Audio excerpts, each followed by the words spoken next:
Hello, नमस्कार, आदाब, सत श्री अकाल और अस्सलाम वालेकुम। मैं हूं मोहम्मद अहमद काज़मी, लेकर आया हूं आपका पसंदीदा कार्यक्रम आपके रूबरू। मीडिया स्टार वर्ल्ड लगातार आपको इजराइल फिलिस्तीन जंग की अपडेट और कुछ खास लोगों से मुलाकातें करा रहा है और हमारी पूरी कोशिश रहती है कि जहां खबर है वहां से इंफॉर्मेशन लाई जाए ताकि उसमें कंटेमिनेशन ना हो, इधर उधर की बातें ना मिल जाएं, सही इंफॉर्मेशन आप तक पहुंचे। डिफरेंट सोर्सेज से जो मैं इंफॉर्मेशन देता हूं वो सोर्स बताता हूं, आप लोग उसी वक्त वेबसाइट पर जाकर के देख सकते हैं। जो इंफॉर्मेशन मैं लाता हूं पूरे यकीन के साथ, अच्छी तरह से छान पटक के, जिसे कहा जा सकता है, वो इंफॉर्मेशन लाता हूं।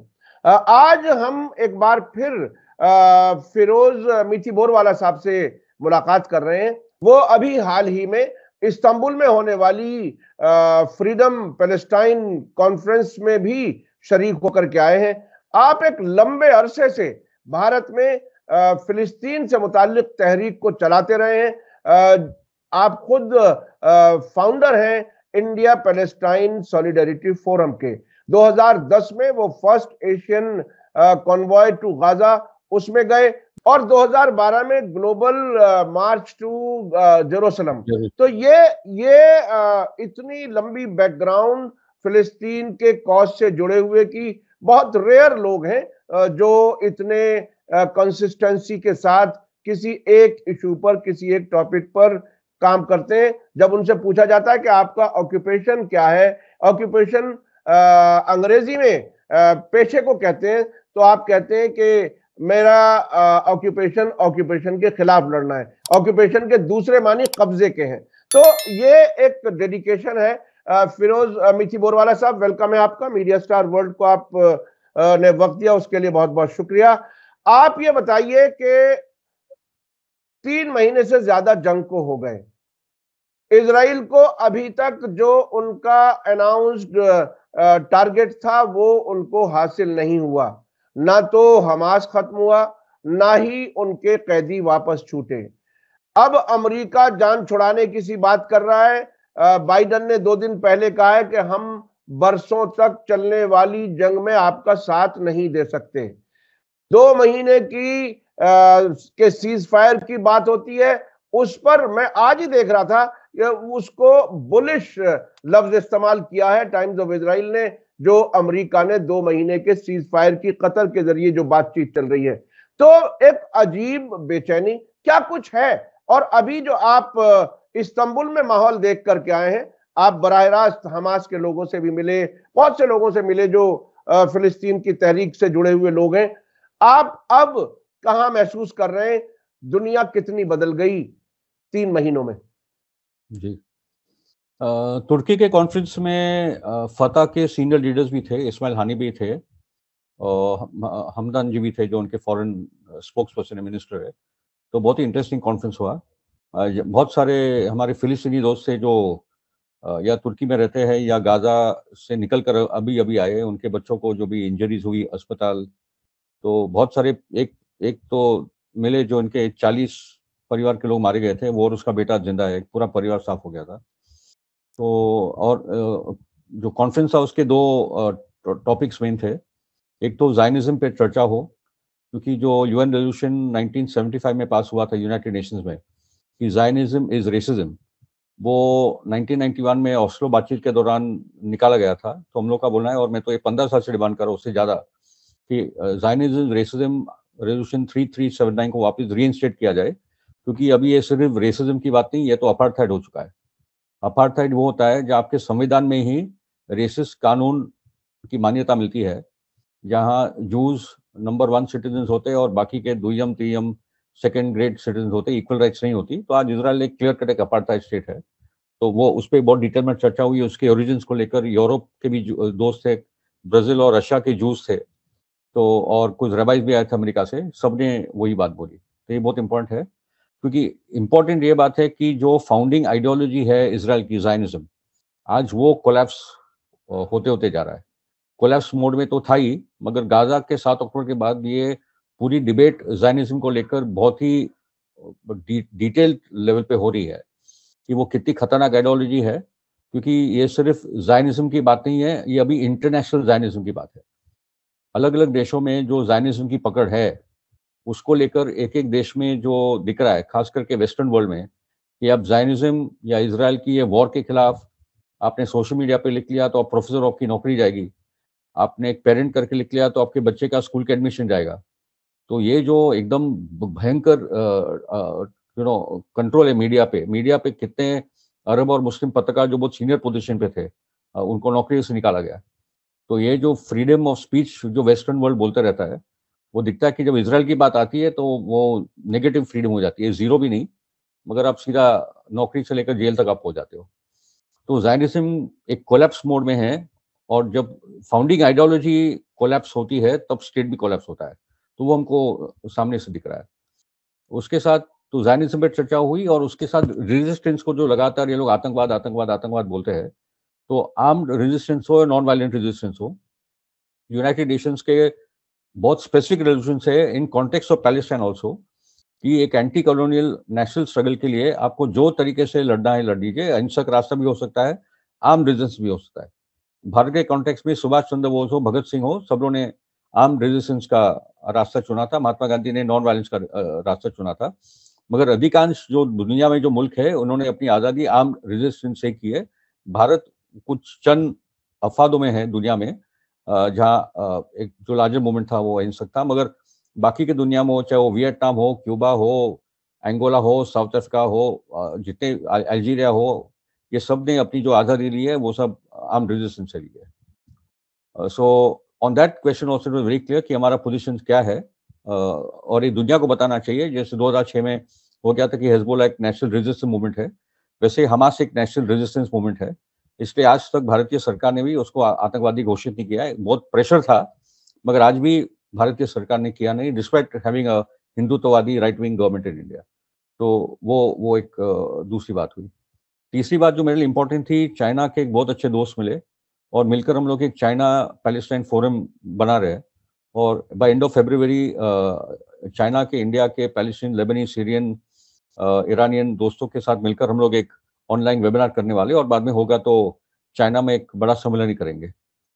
रशिया के भी कुछ दोस्त मिले, मिलते रहते थे रशिया के दोस्त, मगर इस बार बहुत क्लियर कट आए, जो एंटी जायनिस्ट है, जिनका बोलना है कि जो जायनिस्ट लॉबी है, जिनका रशिया पे कंट्रोल है, मतलब वो भी एक संघर्ष है रशिया के अंदर, और यूक्रेन के बाद ये क्लियर हो गया कि जायनिस्ट लॉबी का बहुत बड़ा रोल था यूक्रेन की में आग लगाने का, जंग करने का, रशिया को वीक करने के लिए। तो अभी रशिया में भी माहौल पैलेस्टाइन के लिए पक्ष में तो था ही, मगर अभी एक एंटी इजराइल माहौल रशिया में भी बनते जा रहा है। तो उनके साथ भी वार्तालाप चल रही कि एक कॉन्फ्रेंस सेंट पीटर्सबर्ग या मॉस्को में हो, या हम लोग एक सेमिनार से शुरू करें, कॉन्फ्रेंस से शुरू करें और बात को आगे बढ़ाएं। तो चाइना और रशिया की बात है। एंड ऑफ फरवरी में हम लोग एक ब्रिक्स ऑनलाइन मीटिंग करने वाले हैं, जब ब्राजील, रशिया, इंडिया, चाइना और साउथ अफ्रीका के जो आंदोलनकारी है, जो पैलेस्टाइन के साथ खड़े हैं, और will extend it into the BRICS plus formation also, कि एक जो मेन फॉर्मेशन है दुनिया में, जो वेस्टर्न वर्ल्ड के नेटो, यूरोपियन यूनियन, अमेरिका के खिलाफ जो बनते जा रहा है, वो ब्रिक्स है, और वो ब्रिक्स में हम लोग पैलेस्टाइन की बातचीत और आगे बढ़ाने वाले हैं। तो वो तो रहा तुर्की वाली बात। आई थिंक जो इम्पोर्टेंट है, जो पिछले कुछ दिनों में हुआ है, वो international criminal court of justice का जो बयान आया है, जो जजमेंट, जो इंटरिम जजमेंट आई है, ये बहुत ही इंपॉर्टेंट है। ये बहुत बड़ी पॉलिटिकल और मॉरल विक्ट्री है, लीगल विक्ट्री है पूरी दुनिया के लिए। ये बात सही है कि उन्होंने सीज फायर के लिए कॉल नहीं दिया, मगर उन्होंने वो सब कुछ बोल दिया जिसमें इसराइल को सीज फायर करना ही होगा, या अमेरिका, ब्रिटेन को कहीं ना कहीं टेबल पे इसराइल को लाना ही होगा, क्योंकि बाइडेन बहुत सारी अच्छी बातें बोल देता है, ब्लिंकन भी बहुत सारी अच्छी बातें बोल देता है, मगर उन्होंने भी अपैचे हेलीकॉप्टर्स, F-16, F-35 और भी बम बारूद दिए हैं। एक जगह पे बोलेंगे कि भाई ये जेनोसाइड नहीं है और इजराइल ऐसा कुछ भी नहीं कर रहा है, और हम तो उनको लगातार बोल रहे हैं कि आप इतना मत मारो। इतना मत मारो का मामला क्या होता है? 25,000 मत मारो, 10,000 मारो, 2 को मारो, उसका मतलब क्या होता है? इसलिए साउथ अफ्रीका ने अभी जो एक बहुत बड़ी जीत कर ली है, जिसमें आई थिंक 90 से ज़्यादा देश साउथ अफ्रीका के साथ खड़े हो गए। अभी साउथ अफ्रीका यूएस और यूके पे भी केस करने जा रहा है इंटरनेशनल क्रिमिनल कोर्ट में, कि you all are complicit in the genocide. क्योंकि ये जजमेंट आने के बाद तुरंत अमेरिका ने वो जजमेंट को नकार दिया कि हम तो बोल ही रहे थे कि ये जेनोसाइड नहीं है, और ये इसका कोई ज़्यादा मतलब नहीं है, ये बहुत ही बेबुनियादी बातें साउथ अफ्रीका ने उठाई है। तो वो तो पूरी दुनिया देख रही है, क्योंकि वो पूरा जेनोसाइड आपके और मेरे मोबाइल पे लाइव आ रहा है, आज भी आ रहा है। तो पॉइंट इस के अमेरिका और यूके पे भी अभी साउथ अफ्रीका ये केस करने जा रहा है। उसी से दिख रहा है कि इनका जो पॉलिटिकल और इकोनॉमिक पावर था, जो होल्ड था ये देशों पे, वो कम होते जा रहा है। इसलिए छोटे छोटे देश भी आज अमेरिका, ब्रिटेन, इजराइल के सामने मुंह उठाकर सीधे की सीधी बात कर रहा है कि तुम्हारी औकात खत्म हो गई है, तुम माफिया हो, इंटरनेशनल माफिया हो। ये तो बिल्कुल ऐसा होता जा रहा है कि जो उन्होंने अपने तरीके से दुनिया बनाई थी, जो दुनिया में नैरेटिव बनाया था, America super power, Israel invincible, और ब्रिटेन जो है वो मुल्क जिसके हुकूमत में कहीं सूरज नहीं छुपता था, वगैरह वगैरह, जो वो एक इमेज थी पूरी दुनिया में, अब वो तो सब कुछ कलेप्स हो जाएगी। फिर ये नई दुनिया कैसी उभरेगी, क्या कुछ होगा? क्या चीन, रूस, जिनका आपने नाम लिया कि वहां बाकायदा फिलिस्तीन के लिए आवाज उठने लगी है, क्या दुनिया इंसाफ और नाइंसाफी के बीच में वाकईन डिवाइडिंग लाइन कुछ ज्यादा शार्प होती जा रही है? क्या कुछ लगता है? नहीं, बात सही है। इनफैक्ट डिवाइडिंग लाइन भी बहुत इजी थी। आप गाजा के जेनोसाइड के खिलाफ खड़े हो या गाजा के जेनोसाइड के पक्ष में खड़े हो, बहुत इजी था। और दुनिया का 95% देश तो हमारे साथ है। तो चंद यूरोपियन मुल्कों को छोड़ दीजिए, इनफैक्ट यूरोपियन यूनियन ने भी साउथ अफ्रीका के केस के इंटरिम जजमेंट, आईसीजे के जजमेंट को सपोर्ट किया है। तो यूरोपियन यूनियन भी क्रैक कर रहा है। ठीक है, खाली इतना ही बता दूं कि आज ब्रिटेन की औकात ये है, इंग्लैंड की औकात ये है कि स्कॉटलैंड और आइलैंड को संभालना और वेल्स को संभालना उसके लिए मुश्किल हो गया है। ओके, तो वो तो एक छोटा आइलैंड, इंग्लैंड का इंग्लैंड बच के रहेगा। ये लोग की औकात ही खत्म हो गई है। फ्रांस और ब्रिटेन का तो यूनाइटेड नेशन सिक्योरिटी काउंसिल में बैठने की औकात ही खत्म हो गई बहुत पहले। ठीक है, आईसीजे का खाली इतना बता दूं कि उनके जो 6 इंटरिम जजमेंट्स आए, जिसमें जो वोटिंग पैटर्न रही, नंबर 1, 17 जजेस होते हैं इसमें। तो वो 17 जजेस में से 2 एडॉक होते हैं, एक साउथ अफ्रीका अपॉइंट करता है, एक इजराइल ने अपॉइंट किया। ठीक है, तो उसमें 15/2 का जो पहला वोट हुआ, Israel shall take all measures within its power to prevent genocidal acts against Palestinians. तो वो 15/2 पे इजराइल के खिलाफ गया। Israel will ensure that its army doesn't commit any genocidal acts. कोई जेनोसाइड नहीं करेगा उसकी आर्मी। 15/2 से इजराइल हारा, क्योंकि इजराइल बोल रहा मैं कर ही नहीं रहा हूं, मगर यहाँ जजेस बोल रहे भाई तुम कर रहे हो, उसको बंद करो। ठीक है, 16/1, Israel will prevent and punish public incitement to commit genocide. मतलब जो दिन दहाड़े के हम तुम्हें एथनिकली क्लेंस करेंगे, साइनाइड भगा देंगे, पूरी के एटम बॉम्ब डाल देंगे, इस किस्म के जो बयान है उस पे इजराइल विल प्रिवेंट इस किस्म के इंसाइटमेंट टू जेनोसाइड। ओके, वो 16/1 से हारा। Israel will ensure the provision of urgent service and humanitarian aid to Gaza. मतलब जितना हजारों टन पड़ा है इजिप्ट के बॉर्डर पे, मगर अंदर नहीं आने देते। 16/1 से इजराइल हारा। 15/2 से हारा, Israel will ensure the preservation of evidence related to all allegation of genocide. मतलब जो एविडेंस है उसको तुम मिटाओगे नहीं, अभी वो तो मिटाने वाला है ही, मगर 15/2 से वो भी हारा। और 1 महीने के अंदर इजराइल को एक पूरी रिपोर्ट सबमिट करनी है कि तुमने कंप्लाई किया है इंटरिम जजमेंट के साथ। वो भी इजराइल 15/2 से हारा। और ये दूसरा कौन सा है, युगांडा की एक जज थी, महिला जज, उसने इजराइल का साथ दिया था। और कल की न्यूज है कि युगांडा की सरकार ने उसको अभी निकाल दिया है। तो बच्चा, इनफैक्ट मैं तो बहुत टेंशन में था कि जो देश दिख रहे थे, मुझे लग रहा था कि अमेरिका, इजराइल वो देशों को मैनेज करके अपने वो वकीलों को मैनेज करेंगे। उसमें जो इंडियन जज था भंडारी, उसने भी लगातार इजराइल के खिलाफ वोट किया है। ये हमारे लिए बहुत इंपॉर्टेंट है, क्योंकि ये बहुत बड़ी बात है। ये बहुत बड़ी बात है।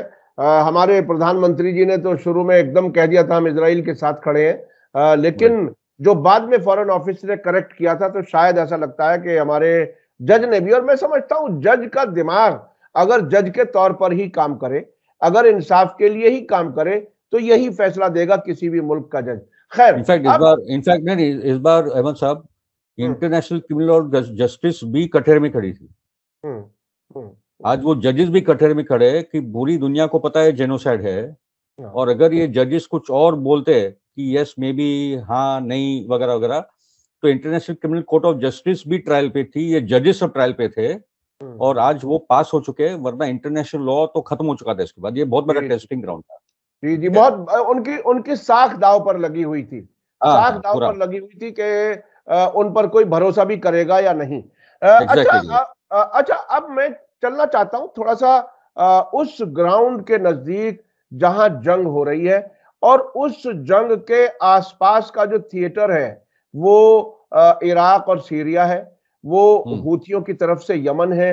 ये जो एक तरह से इतना बड़ा टकराव, इतना बड़ा रेजिस्टेंस जो अमेरिका और इजराइल को फेस करना पड़ रहा है, वो किस नतीजे तक पहुंचने के इम्कान है? क्योंकि देखिए, जितनी जंग लंबी चलेगी, मुझे तो ऐसा लगता है कि यह बात ठीक है कि इजरायली बमबारी करते हैं, मार के चले जाते हैं, लेकिन इजराइल गाजा में कोई कामयाबी हासिल नहीं कर पा रहा है। दिन ब दिन बेचैनी इजराइल के अंदर बढ़ रही है। तो अभी तक तो ऐसा लगता है कि जितनी जंग लंबी चलेगी उतनी ही ज्यादा बेचैनी इजराइल में होगी। आपको कैसा लगता है जिस तरह से आसपास के सारे वाकयात हो रहे हैं? पहली तो बात वही है कि इजराइल के अंदर इतनी बेचैनी है, उनके सोल्जर्स अभी जो वापस आ रहे हैं वो बोल रहे हैं हम तो हार चुके हैं। ओके। और क्योंकि उनको जो लगा था कि एक आध महीने के अंदर निपट लेंगे, क्योंकि इतने बड़े, मतलब जो इराक में जो 6 साल में बॉम्बिंग हुई वो आपने 3 महीने के अंदर यहाँ किया है। 3 एटम बॉम्ब के बराबर से आपने वो यहाँ के बॉम्ब इस्तेमाल किए, 2,000 टन के बॉम्ब अपने बिल्डिंगों पे डाले।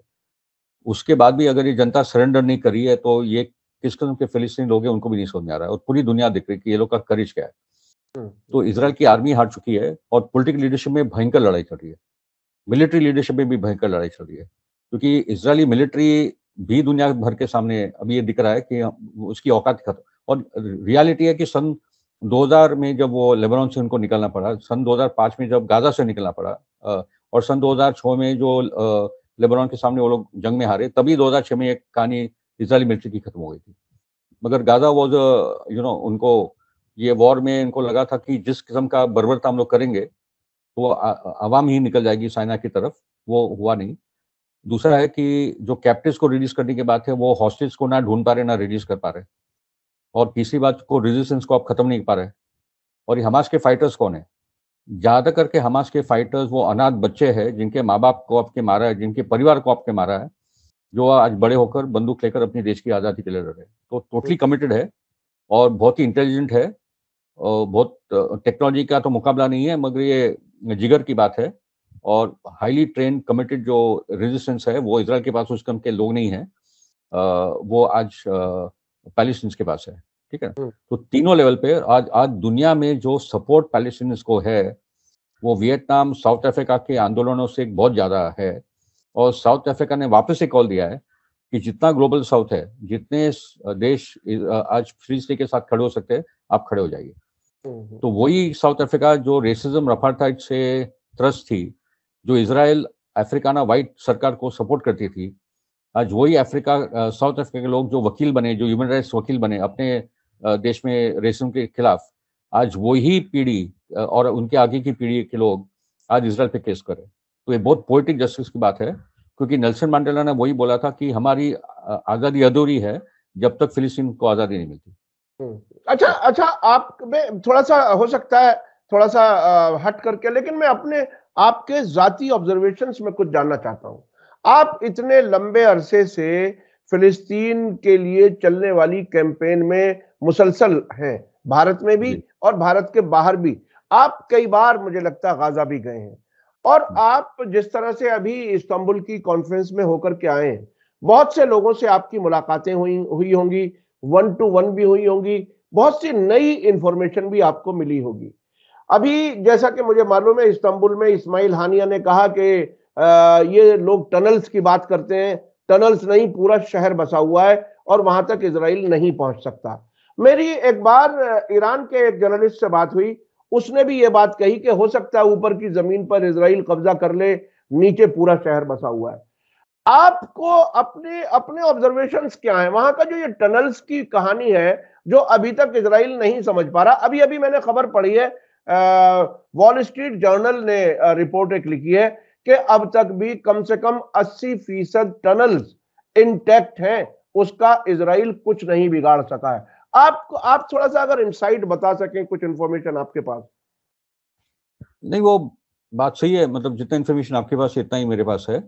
ये टनल्स की कहानी तो मैं 2006 में पहले समझ गया था, जो हिजबुल्लाह ने जो टेक्नोलॉजी इस्तेमाल की थी, क्योंकि F-16, F-35 ड्रोन सब इनके पास है। अभी ड्रोन्स तो हिजबुल्लाह बनाने लगे और हुती से लेकर ईरान सबके पास है अभी, मगर आप ऊपर तो जी नहीं सकते। जितने फ्रीडम फाइटर्स है, जो पॉलिटिकल लीडर्स है, उनको अंडरग्राउंड ही जाना पड़ता है, क्योंकि दिन दहाड़े असैसिनेशन हो रहे हैं। तो उसी तरीके से चाहे वो वियतनाम हो, वियतनाम में भी अमेरिकी आर्मी को वही उसी तरीके से हराया था, और उसी प्रकार से आज हमास ने वो टेक्नोलॉजी को इस्तेमाल किया है। तो इसका तो आंसर नहीं है, इसराइल के पास आंसर ही नहीं है ये पूरे हमास की जो टेक्नोलॉजी है, जो फिलिस्तीनी जो गाजा में है। और उसके साथ मैं जो बोल रहा हूँ कि soldier to soldier, man to man, the Palestinians are far more committed, courageous. Soldier to soldier में ये लोग की औकात नहीं है लड़ने की, डर के भाग जाते हैं, ठीक है।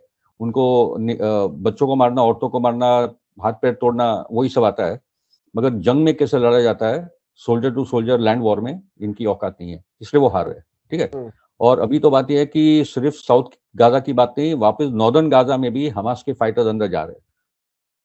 ओके, नॉर्दर्न गाजा में भी वो लड़ाई अभी आगे बढ़ती जा रही है कि ठीक है, आप अंदर तो आगे निकलना है तो निकल जाओ, वरना आपको तो मार खा खा के आप भागने वाले हो।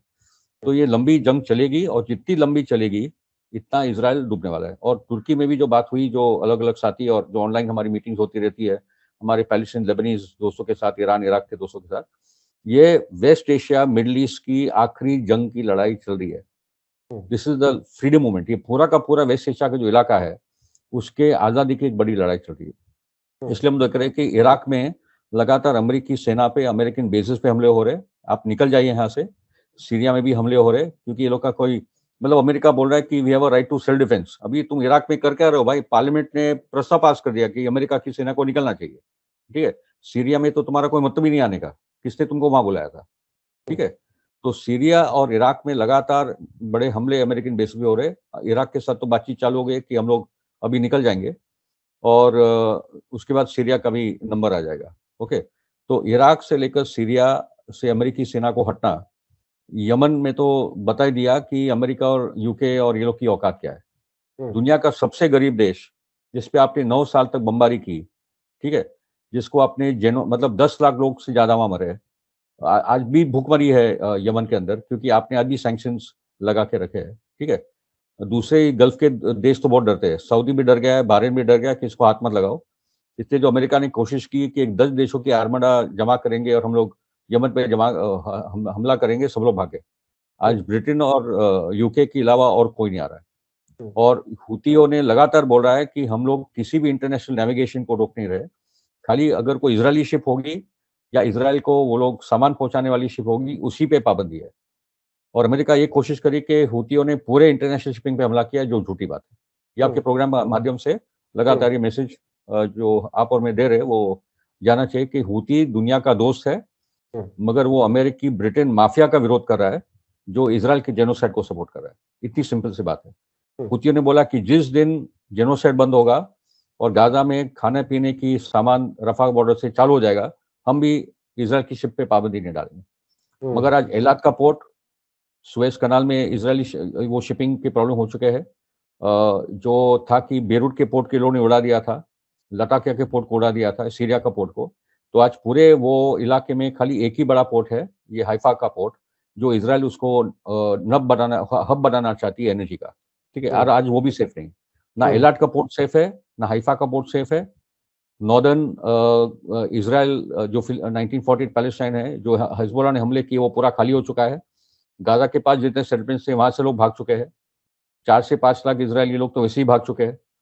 और मैं एक बहुत अच्छे प्रोफेसर, जूश रशियन प्रोफेसर को मिला था, जो वहाँ 15 साल तक रहे थे। वो बोला कि ये पागल खाना बन चुका है, कट्टर धार्मिक यहूदी ने पूरे देश को टेक ओवर कर दिया है। मैं जो गरीबी इजराइल में देखता हूँ यहूदियों की, मैं रशिया और अमेरिका में नहीं देखता।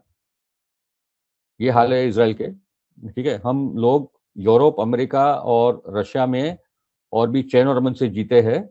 इजराइल में कोई चैन और अमन नहीं है, और वो होना भी नहीं था, क्योंकि आप वहां का थे ही नहीं, आप वहीं के थे ही नहीं। तो यूरोप में जो सॉल्यूशन था को जूस को वर्ल्ड वॉर 2 के बाद बसाया जाए, अमेरिका, कनाडा, ऑस्ट्रेलिया, सब जगह उनको आराम से बसाया जाए, वो आपने किया नहीं। उनको आपने एक सी जगह में डाल दिया जहाँ जंग होनी, क्योंकि आपने किसी के घर में डाल दिया था उनको, ठीक है। तो वो निरंतर लड़ाई चल रही है, और ये बहुत ही कॉन्फिडेंस है कि इस बार की लड़ाई हमको हमारी पूरी आजादी दिलवाएगा। कि अभी नेतन्याहू भी फ्रॉम रिवर टू दी सी की बात कर रहे हैं, नेतन्याहू भी रिवर टू दी सी की बात कर रहा है कि हम कोई फिलिस्तीनी देश नहीं देने वाले, ठीक है। और फिलिस्तीनी लोग तो भी क्लियर ही है कि हम अपना जो हमारा जो हक है 1948 पैलेस्टाइन का रिवर टू द सी, वो हम लोग लेकर आएंगे। तो वो तो चल रही जंग। तो ये दोनों जब दोनों तरफ से इतने सख्ती से पोजीशन ली जा रही है, मैं फिर वहीं आ रहा हूं, दोनों तरफ से सख्ती से पोजीशन ली जा रही है, ऐसा नहीं लग रहा कि कोई कुछ बार्गेन करके, कुछ ले करके, कुछ दे करके मामला कुछ निपट जाए, खामोश हो जाए। तो ऐसी हालत में तो फिर नतीजा फिर वही है कि जंग के मैदान में ही फैसला होगा। ये फिर सीज फायर शायद नहीं हो पाएगा। क्या आपको क्या लगता है, ये 2 महीने का सीज फायर, 1 महीने, ये इंटरिम कुछ हो भी सकता है। देखिए रियलिटी है कि Palestine will settle even for a 2 state solution. 1967 के बॉर्डर्स पे भी वो हमास ने भी 2017 में बोला है, 87-88 में भी वो इजराइल के साथ डायलॉग के लिए तैयार था। लगातार इजराइल ने उनको मतलब डायलॉग में वो आए नहीं, क्योंकि उनको वो एक इस्लामिक आतंकवाद और इस्लामोफोबिया फैलाने की बात थी। वो सब उनके प्लान फेल हो चुके हैं, ठीक है। क्योंकि हमास ने कभी क्रिश्चियंस को अटैक नहीं किया है, पैलेस्टाइन क्रिश्चियंस भी हमास को सपोर्ट करते हैं, हिजबुल्लाह भी लेबनीज और सीरियन क्रिश्चियंस को सपोर्ट करता है। ये बहुत स्पष्ट बात है। ओके, पॉइंट इज कि ये एक लंबा फेज ऑफ वॉर आ चुका है। इसमें सीज फायर भी होगा 2 महीने के, सीज फायर के बाद और भी वॉर चालू होगी। ओके, या सीज फायर के बाद आप ईमानदारी से 2 स्टेट सॉल्यूशन की तरफ बढ़ने वाले हो, ठीक है। चाइना ने एक गाजा को लेकर कॉन्फ्रेंस बुलाया है, गाजा को लेकर कॉन्फ्रेंस, मगर वो सिर्फ गाजा के कॉन्फ्रेंस की बात नहीं कर रहा है। चाइना बोल रहा है कि इसका पॉलिटिकल सॉल्यूशन भी होना चाहिए, यूएन के जो रिलेशन है। तो अगर चाइना और रशिया ये इनिशिएटिव ले रहे हैं, तो अमेरिका और ब्रिटेन तो टोटली आइसोलेट हो जाएंगे। उनके साथ एक आध बहरीन यूएई रह जाएगा, मगर पूरा मुस्लिम वर्ल्ड जो है वो चाइना और रशिया के साथ जाके खड़ा हो जाएगा। क्योंकि पॉपुलर जो मास ओपिनियन है वो उसी दिशा में पूरा पैलेस्टाइन के साथ है। तो आज आप देखें कि पूरा सेंटर शिफ्ट हो रहा है रशिया और चाइना की तरफ, और खास करके चाइना जो पॉलिटिकल इनिशिएटिव ले रहा है, ये बहुत ही इंपॉर्टेंट बात है। अच्छा, अभी जो एक ताजा खबर जो आ रही है, जो आपने बताया रूस और चीन की तरफ शायद लोग जाएंगे, अट्रैक्ट होंगे। अभी ताजा खबर मैंने देखी कि अमेरिकी फॉरेन मिनिस्टर जो अभी पिछले दिनों मिडिल ईस्ट के कई मुल्कों में घूम करके गए, अब ये खबर आ रही है कि वो एक कॉन्टैक्ट ग्रुप बना रहे हैं ताकि जंग के बाद में गाजा में क्या होगा उसमें कुछ इन सारे मुल्कों की तरफ से एक प्लान बना करके उस पर अमल किया जाए। ये अब भी अपने आप को ही ड्राइवर सीट में महसूस कर रहे हैं। ये ड्राइवर सीट इनकी छिनेगी, क्या होगा? ये अमेरिकन ये समझे बैठे हैं कि जो कुछ हम चाहेंगे वही होगा। कहाँ होगा? ब्लिंकन के घर के बाहर आज अमेरिका के लोग बैठे हैं। बाइडेन को तो 4 स्टेट में अरब और मुस्लिम जो वोटर है, 4 स्विंग स्टेट्स है, वो बाइडेन को मिलने के लिए तैयार नहीं है। ओके, इसलिए बाइडेन और ब्लिंकन के जो बयान आते हैं वो पब्लिक कंजम्पशन के लिए, इंटरनल पब्लिक कंजम्पशन, उसका कोई मतलब है नहीं, ठीक है। उनकी औकात खत्म हो चुकी है, उनको बात समझ में नहीं आ रही है कि पोस्ट वॉर क्या गाजा का क्या सॉल्यूशन लाएंगे। पॉइंट इज के पोस्ट वॉर इजराइल का क्या सॉल्यूशन लाएंगे, उस पर भी बातचीत हो रही है। नेतन्याहू रहेगा कि नहीं, ठीक है, यहाँ तक बात आ चुकी है। क्योंकि अमेरिका के अंदर भी पॉलिटिकल डिविजन्स है नेतन्याहू को लेकर कि भाई ये बंदे के साथ लोग खड़े रहे तो वो डूब रहा है, हमको भी डुबा के लेके जाएगा। क्योंकि अमेरिका को अपनी औकात तो समझ में आ रही है कि हम लोग टोटली आइसोलेटेड है। यूनाइटेड नेशंस के वोट में अमेरिका और इजराइल के साथ कौन है, यूके और एक फ्रांस ब्रांच के अलावा। Okay, so the point is के ये जितने भी प्लान बना ले, इसलिए मैं बताया कि जो असली प्लान होगा वो बीजिंग में जब मीटिंग होगी तो कितने लोग आते हैं, क्योंकि ये बनेगा प्लान तो 4-5 कॉन्टैक्ट ग्रुप, वो यूएई को लेगा, सऊदी को लेगा, कतर को लेगा, ऐसे 4-5 देश को, इजिप्ट, जॉर्डन बॉर्डन को ले लेगा, तो कौन पूछ रहा है भाई उनको। ओके, तो it is a very different changing. और एक अच्छी बात और एक बता दूं कि apart from the internal politics of India, मगर चाइना, रशिया और इंडिया को खड़ा होना बहुत जरूरी था एक साथ। और अभी चाइना और इंडिया के पॉजिटिव बयान एक दूसरे के बारे में आ रहे हैं। 3 हफ्ते पहले ग्लोबल टाइम्स में भी एक रिपोर्ट आई थी कि उन्होंने इंडिया की भी प्रशंसा की थी, मोदी की भी प्रशंसा की थी, और उसके साथ उन्होंने बोला यस बॉर्डर के प्रॉब्लम है, मगर लेट नॉट बॉर्डर के प्रॉब्लम को पूरा हमारा बायलैटरल टाइज को इम्पैक्ट ना करने दे, ठीक है। तो अगर चाइना, रूस और रूस ने प्ले किया होगा रोल चाइना और इंडिया के बीच में एक डायलॉग का, श्योरली प्ले किया होगा। और आई थिंक जो 3 इंपॉर्टेंट कंट्रीज है इसमें, वो चाइना, रशिया और ईरान है, जिन्होंने क्लियर कट पोजीशन लिए है। और खासकर रशिया और ईरान के बाद चॉइस भी नहीं था, इकोनॉमिक सैंक्शन, वॉर की धमकियां, वो तो यूक्रेन में तो देख लिया है रशिया के सामने क्या है। और ईरान के लगातार सैंक्शंस और वॉर की धमकियां। ओके, तो ये तीन है, पेपे एस्कोबार का बोलना है, ये तीन वो देश है जिन्होंने ये पूरा जो यूरेशियन प्लान है पुतिन और ये लोग का, कि यूरोप और एशिया एक बहुत बड़ा एक ही लैंड मास है, कि यूरोप और एशिया एक ही लैंड मास है, वो एक बहुत बड़ा मार्केट बन जाता है, अमेरिका वैसे ही खत्म हो जाता है। ओके, तो यूक्रेन के हार के बाद यूरोप में ऑलरेडी रीथिंकिंग चल रहा है कि अभी आगे क्या किया जाए, क्योंकि वो तेल भी आज तो यूरोप आदमी रशिया का तेल खरीदते हैं, इसलिए हमसे खरीदती है, फर्क इतना ही है, ठीक है ना, क्योंकि वो जो रशिया के तेल में गैस में जो क्वालिटी, वो अमेरिका तेल के गैस में क्वालिटी है नहीं, और बहुत महंगा पड़ता है। ओके, तो बहुत कुछ चेंजेस आ रहे हैं, और वी हैव टू नाउ, मतलब मैं ये बोलता रहा कि फिलिस्तीन की आजादी की जो लड़ाई है, पूरी दुनिया की आजादी की लड़ाई है।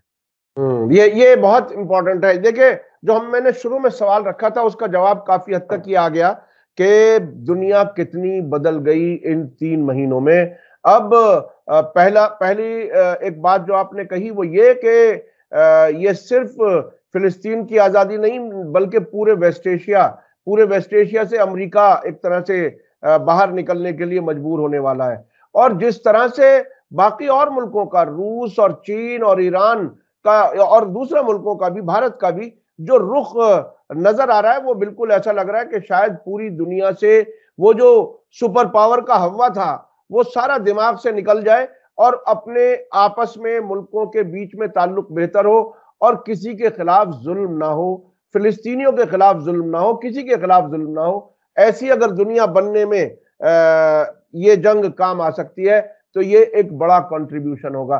बहुत बहुत शुक्रिया फिरोज मीठी बोरवाला साहब, आपने वहां के भी तजर्बात बताए इस्तांबुल के, और मुझे लगता है कि आप जिस तरह से तहरीक को आगे बढ़ाने की और उसका हिस्सा पूरी दुनिया में फिलिस्तीन की तहरीक के साथ जिस तरह से आप जुड़े हुए हैं, हमें उम्मीद है कि ये तहरीक कामयाब जरूर होगी। और जिस तरह से इजराइल, जी आप अपनी बात रख लें, वक्त हमारे पास कम है।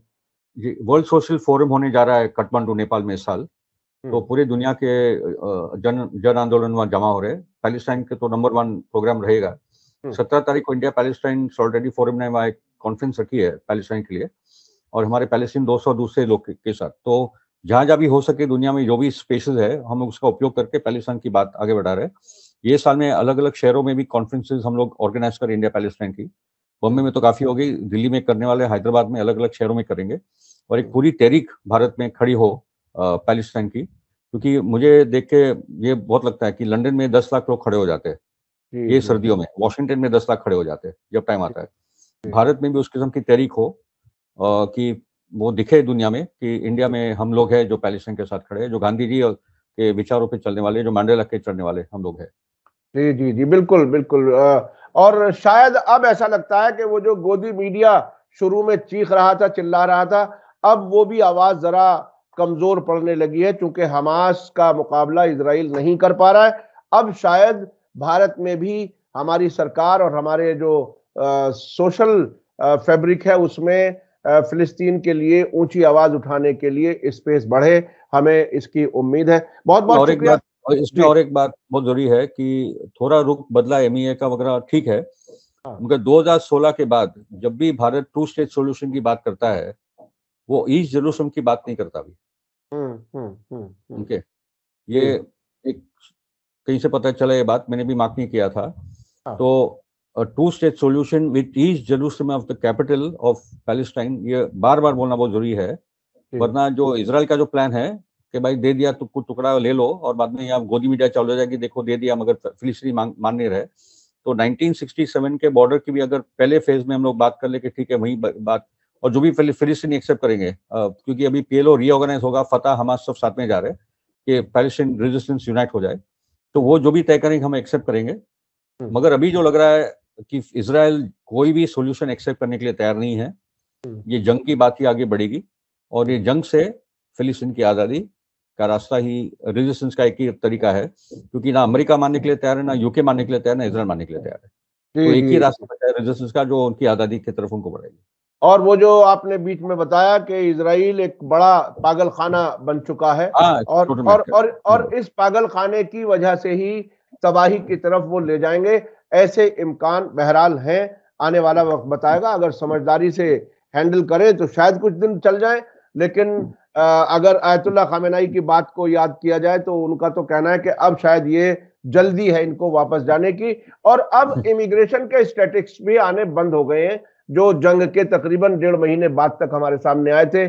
4,70,000 इजरायली जा चुके थे, उनकी वापसी की कोई गारंटी नहीं है। उसके बाद कितने जहाज भर के जा चुके हैं उनकी डिटेल वहां की सरकार नहीं आने दे रही है मीडिया में, हमें उसका इंतजार रहेगा। बहुत बहुत शुक्रिया मिथि बोरवाला साहब, आपने हमें वक्त दिया। किसी के साथ मुझे दीजिए इजाजत, धन्यवाद, शुक्रिया, जय भारत, जय हिंद। मीडिया स्टार वर्ल्ड के और वीडियो देखने के लिए हमारे चैनल को सब्सक्राइब करें और सीधे नोटिफिकेशन पाने के लिए बेल आइकन दबाएं। और अगर हमारी खबर सच्ची और अच्छी लगे तो अपने व्हाट्सएप, इंस्टाग्राम, फेसबुक और ट्विटर अकाउंट पर जरूर शेयर करें।